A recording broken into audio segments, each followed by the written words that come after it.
Kamusta na kayo? So, nagtatanghali na naman.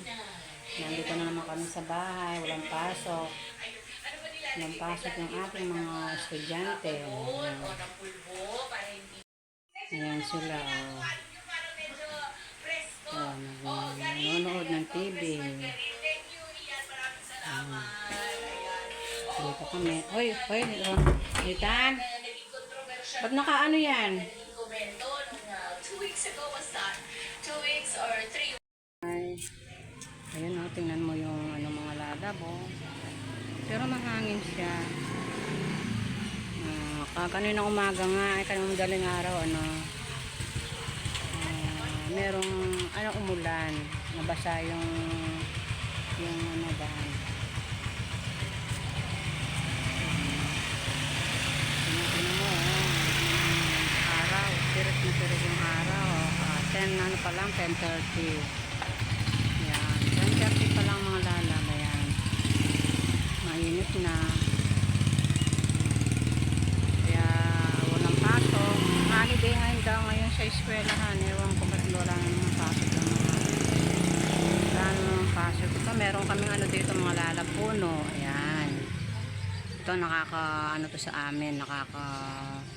Silong dito sa aming bahay. Dito sa aming harap ng bahay.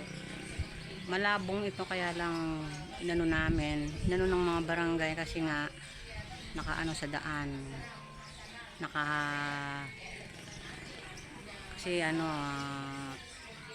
bawal daw yung puno na nakaharang sa daan, pero tingnan yung sa amin nakakatulong din sa init ito, kaya hindi namin siya hindi namin siya pinaalis ng todo. Ayan. Presko naman dito sa harap ng bahay namin. Tingnan nyo yung puno. Diba? Nakakaano din tong puno dito sa harap ng bahay namin. Mahangin ngayon kahit na mainit, mahangin siya. At may ulan pa kanina madaling araw. Ayan. So ngayon walang nanonood walang player yung pool namin kasi kahapon marami, dahil kahapon Lunes wala rin pasok yung mga bata, holiday. Ayan, ito mamayang hapon meron na naman magpa-player dito.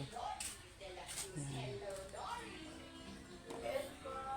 Ayan, ito yung ating konti na lang yung mga paninda mga lalab. Hindi ako nakakapamili kasi laging walang pasok sa school, kaya ito na lang yung aming mga paninda. Ayan, hindi ako masyadong nakakapamili kasi nga lagi na lang walang pasok. Yun, kahapon nakapagtinda ako sa school ng mga juice, mga malalamig, pangpalamig sa mga bata. Ayan. Ayan. Lock muna natin to dahil walang naglalaro. Walang naglalaro mga bata. Ayan. Ay, ito. Nandito na pala yung bin ng ilaw namin. Nakaagal niya.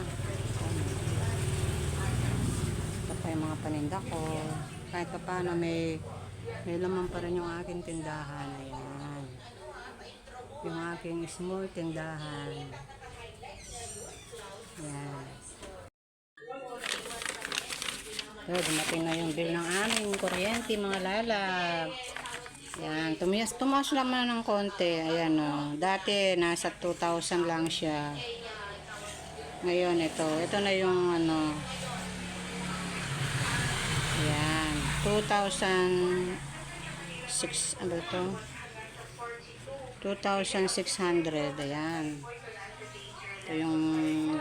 Ito yung ating bill ngayon ng kuryente. Ayan. Kararating lang siguro nito kanina. Ayan, yung ating electric bill. Ayan. Salamat naman at konti lang ang tinaas kasi halos buong April umaandar yung aming aircon. Ayan. Tipid pa yun na. Salamat naman kay Lord at hindi siya tumaas ng todo. Yan.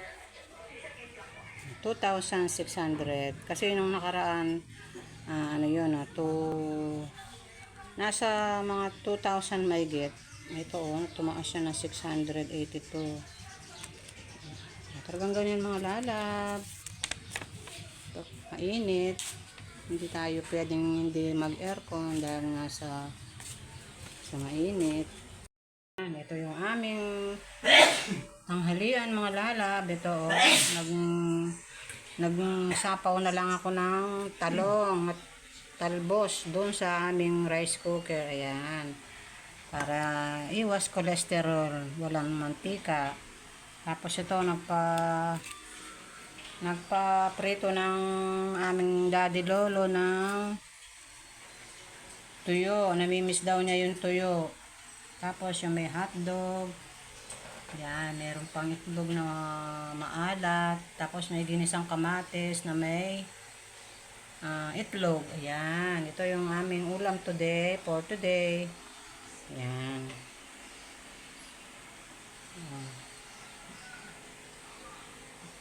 Paano mga lalab later?